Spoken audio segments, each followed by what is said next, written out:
anything that involves human judgment will involve noise. So let me give you an example. The best example is probably to pick an example of professional judgment. We could be talking about the price of an advertising campaign or something like that, but let's pick an example that we actually studied in an insurance company. You go to an insurance company and you say, hi, I want to buy insurance for this big risk.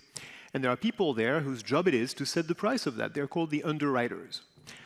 And if you ask the executives of the company and you ask them, how much difference do you think there would be between two different underwriters giving a quote for the exact same risk?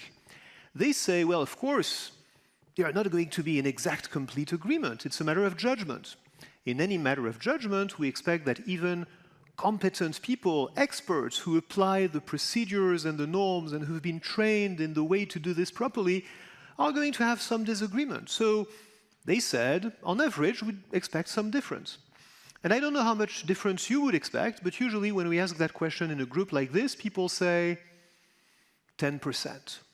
That's the sort of difference we would expect. 10% difference. 10%, if you pick two guys and you ask them, for a quote, if they were 10% apart, that would seem okay. But when you actually run this experiment, you find that the difference, the median difference, is 55%. It's 5 times larger.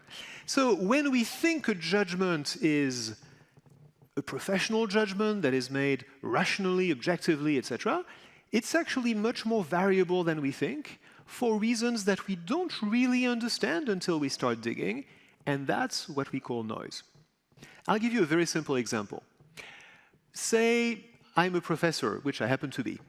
And so I rate the essays of my students. And my grading is noisy because I'm a human being. If I'm in a good mood, it's going to be higher. If I'm rating the first one of the pack, it's going to be more indulgent. The last one of the pack, I'm going to be tougher. I know that. So one thing I could do is ask one of my colleagues, or two of my colleagues, or three of my colleagues, to also rate the same, to also grade the same essays, and we could take the average of those grades.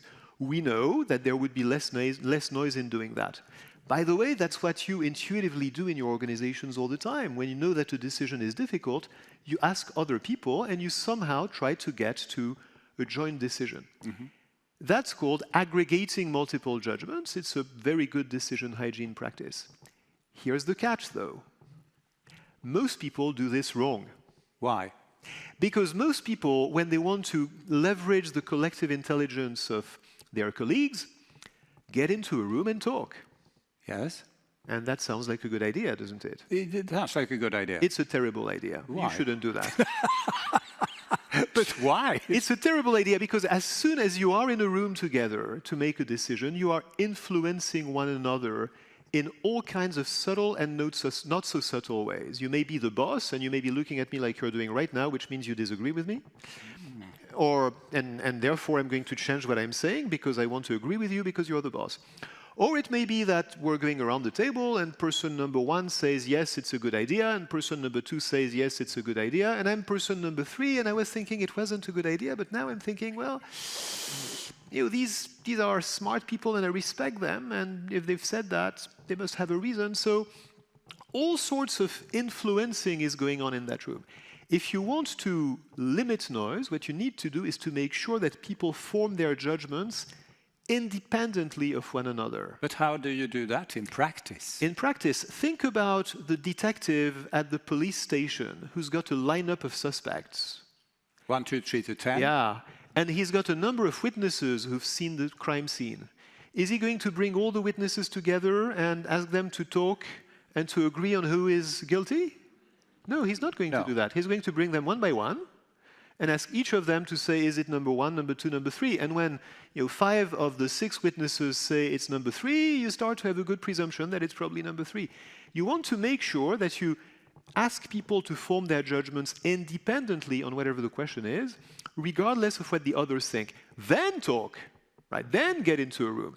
But before you get into that room, whatever the question is that you're trying to make a decision on, make sure that everyone has written down what they think about that decision, that they've committed themselves to their thinking, then get them to talk.